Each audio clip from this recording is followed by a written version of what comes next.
Les titres de ce journal, c'est tout de suite.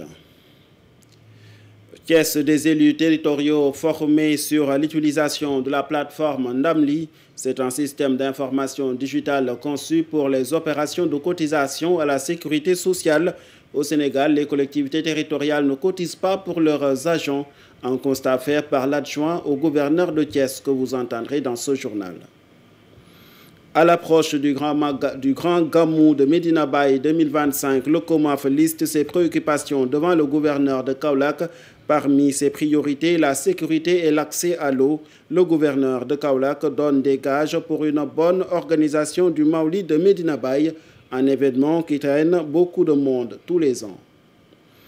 Tambacounda, 33 jeunes vont bénéficier d'un stage en entreprise dans le cadre du programme FIT financé par la coopération allemande. Piloté par l'Agence régionale de développement, le projet vise à offrir de réelles opportunités d'emploi aux jeunes. Ceci en prélude des Jeux olympiques de la jeunesse prévus à Dakar en 2026. Voilà l'essentiel des titres de ce journal. Tout de suite, on attaque le développement.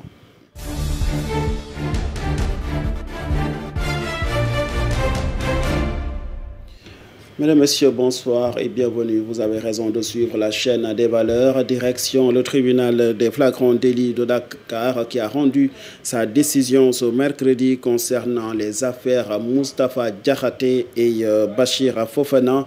L'ancien député Moustapha Diakhaté a été relaxé des chefs d'offense à une personne exerçant une part des prérogatives du président de la République, mais il a été reconnu coupable d'offense au chef de l'État avant d'être condamné à 2 mois de prison, dont 15 jours à ferme. Dans une autre affaire, le journaliste et chroniqueur Bachir Fofana a été reconnu coupable de diffusion de fausses nouvelles. Le tribunal lui a infligé une peine de 2 mois de prison avec sursis, invitant ainsi une incarcération immédiate. Ces 2 décisions interviennent dans un contexte où les propos tenus dans l'espace public sont de plus en plus encadrés par la loi au nom de la lutte contre la désinformation. Moustapha Diakhaté est relaxé pour le délit d'offense à une personne exerçant une partie des prérogatives du chef de l'État. Mais il a été reconnu coupable du délit d'offense au chef de l'État. Tout compte fait, ces 2 hommes ont été condamnés avec des peines légères d'emprisonnement.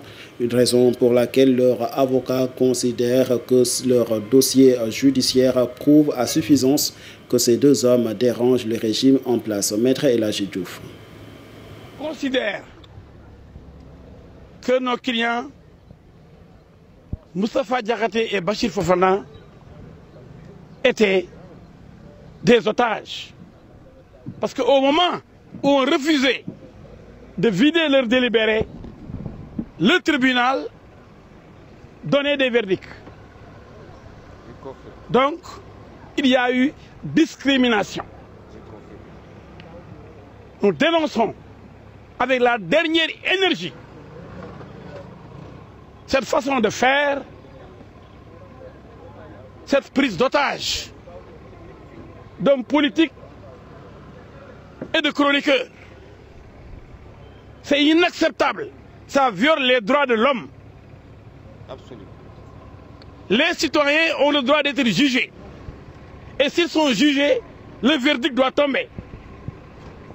Et ce verdict a tardé à tomber, c'est ce que nous déplorons aujourd'hui. C'est inacceptable.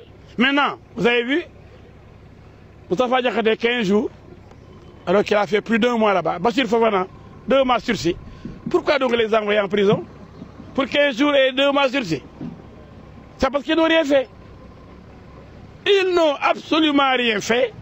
Et d'ailleurs, Moustapha Diakhaté a été relaxé pour le délit qu'on a créé, qui n'existe pas dans le code pénal, d'offense à une personne.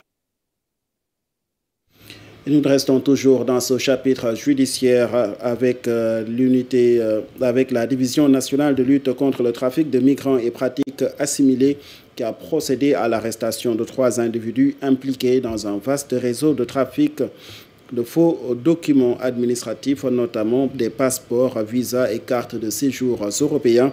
L'affaire a démarré lors d'un contrôle de routine au poste frontalier d'Umpak dans la région de Ziguinchor.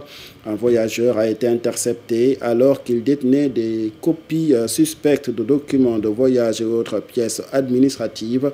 Les soupçons rapidement confirmés ont conduit à l'ouverture d'une enquête.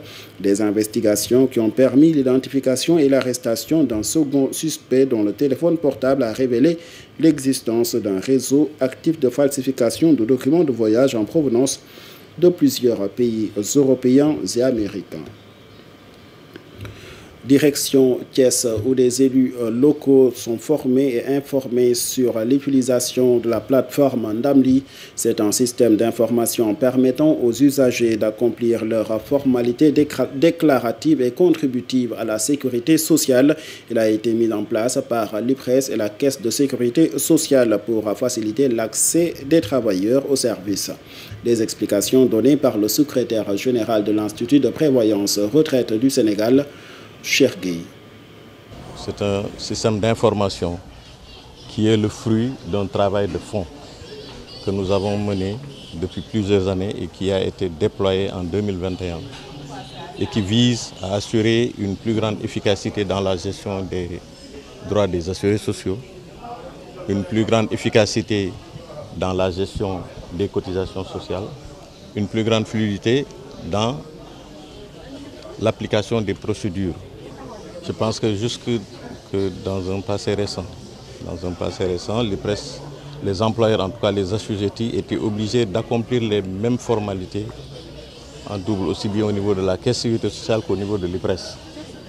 Mais à travers cette plateforme, nous avons voulu et nous avons réussi à faire en sorte que ces formalités soient facilitées par une seule démarche. Aujourd'hui, si un employeur s'immatricule à l'IPRES, c'est comme s'il l'avait fait au niveau de la Caisse de sécurité sociale. Si un employeur déclare ses salariés au niveau de la Caisse de sécurité sociale, c'est comme s'il l'avait fait au niveau de l'IPRES. Et ces déclarations-là génèrent une facture unique dont les quotes-parts revenant à l'IPRES et à la Caisse de sécurité sociale sont répartis selon un système et un mode de calcul qui ne lèse aucune des deux institutions. C'est tout le sens de ce nouveau système d'information.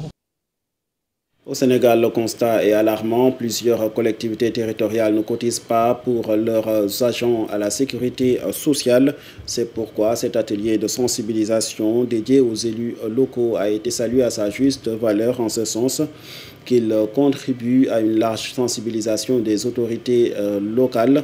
Selon le chargé du développement à la gouvernance de Thiès, pour Georges Samba Faye, de telles rencontres contribuent grandement à la sensibilisation en matière de contribution des collectivités territoriales à la sécurité sociale de leurs agents, une contribution à laquelle les autorités administratives doivent jouer un rôle crucial, a-t-il déclaré. Suivons ses propos.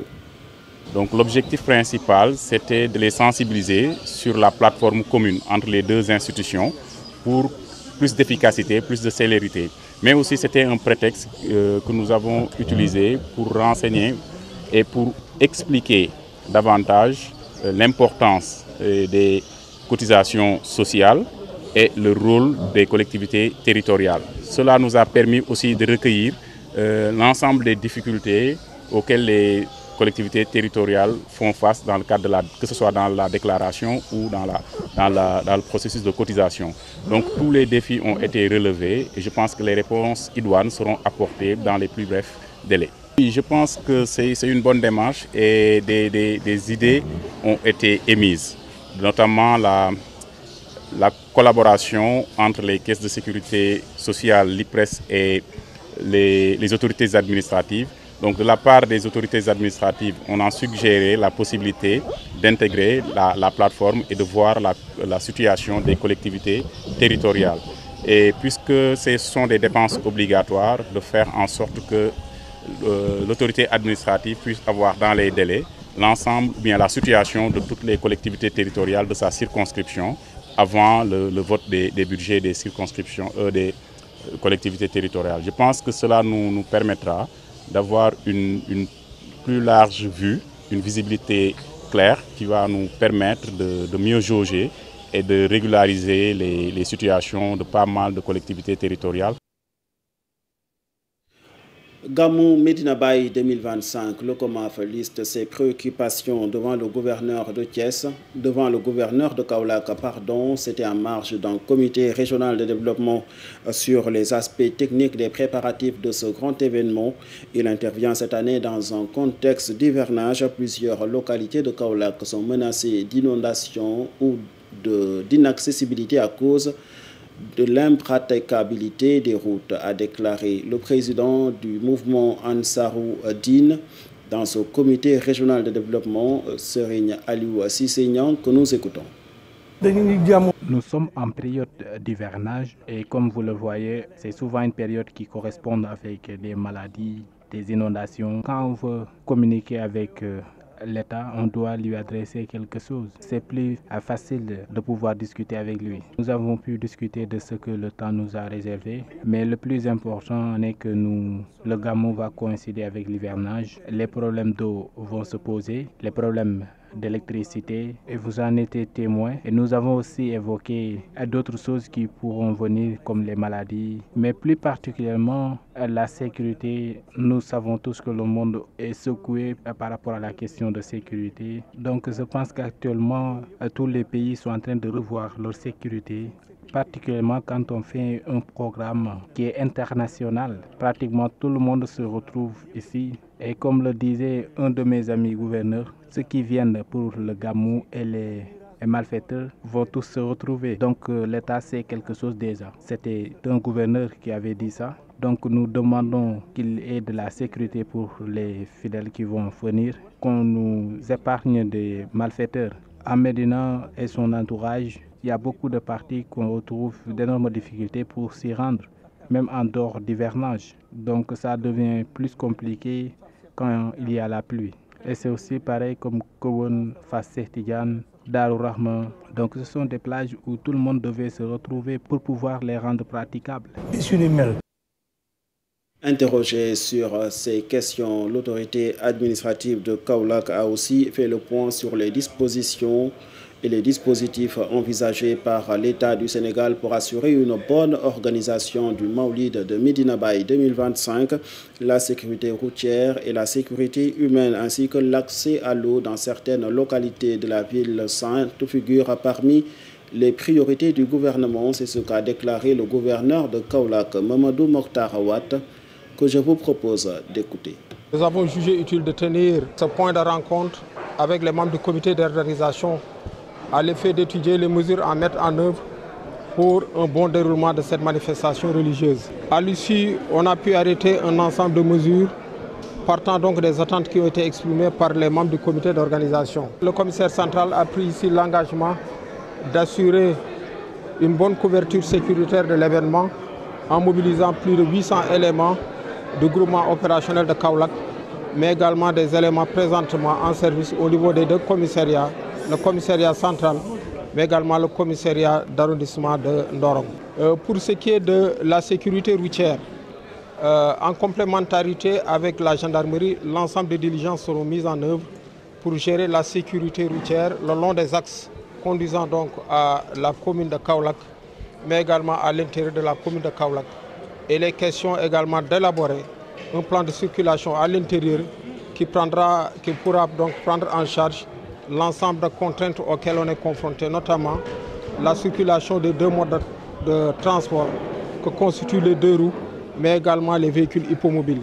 Nous avons eu à aborder d'autres points en rapport avec la fourniture en électricité. Pour ce qui est de l'eau, heureusement que la Seine-Eau vient de nous dire qu'on a récupéré au début du mois de juin donc, le forage F4.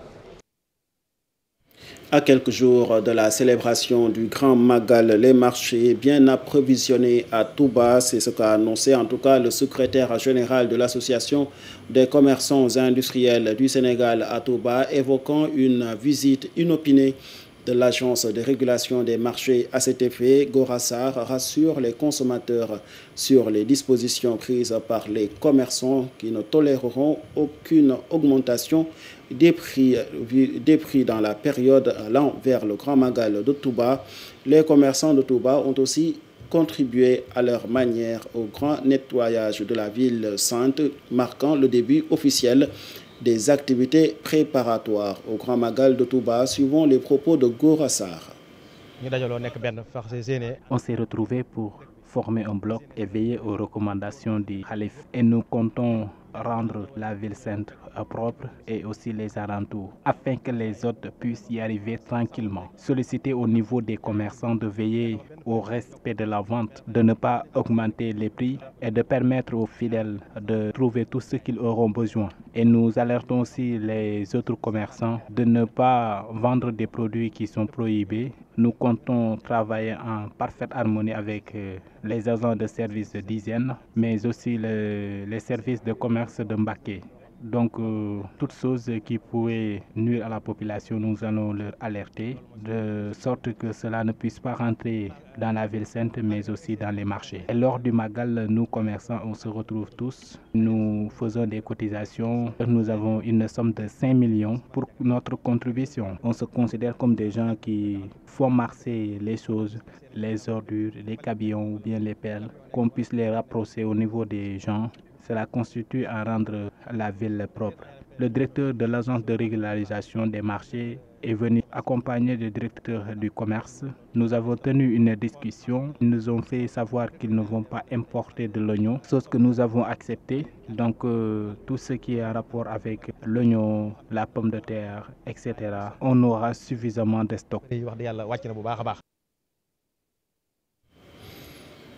Les Jeux olympiques de la jeunesse sont une occasion de créer de réelles opportunités d'emploi pour les jeunes. À Tambacounda, le programme FIT, financé par la coopération italienne, veut renforcer les efforts du gouvernement dans l'offre de formation qualifiante. Le programme a permis l'enrôlement de 33 jeunes stagiaires dans 25 entreprises locales couvrant divers secteurs porteurs d'emploi, a déclaré le directeur de l'Agence régionale de développement de Tambacounda, Sidi Koulibaly. L'identification de leurs besoins en matière de formation, en matière d'emploi. À la suite, il y a donc montré la candidature pour les stagiaires. Et les stagiaires, sur la base d'une plateforme qui a été élaborée, ils ont postulé. Il y a eu une présélection et il y a eu une lot de stagiaires qui ont été envoyés aux différentes entreprises pour faire la sélection définitive selon le besoin qui a été expliqué. Et sur ces bases, on a eu donc à recueillir 252 candidatures et au finish, il y a 33 qui ont été sélectionnés dans les 3 départements, Tambacounda, Goudiri et Bakel. Malheureusement, les autres n'avaient pas d'entreprise qui avaient postulé, il y avait pas aussi des stagiaires qui venaient de ce pays. Et aussi, on a remarqué aussi qu'il n'y avait pas eu de personnes vivant avec des handicaps qui font partie vraiment des principaux critères que nous avons développés pour essayer de voir plus d'équité et plus d'inclusion sociale. Les résultats ont été très positifs parce que sur les 33, on a au moins ces 10 qui ont trouvé de l'emploi et il y en a aussi des promesses d'emploi qui ont été dites. Il y a d'autres aussi qui sont là aussi pour essayer de voir ailleurs avec d'autres entreprises qui font des embauches. Fin de ce rendez-vous d'information. Merci de l'avoir suivi et merci à l'équipe qui a aidé à la réalisation. Excellente suite de programmes sur nos antennes.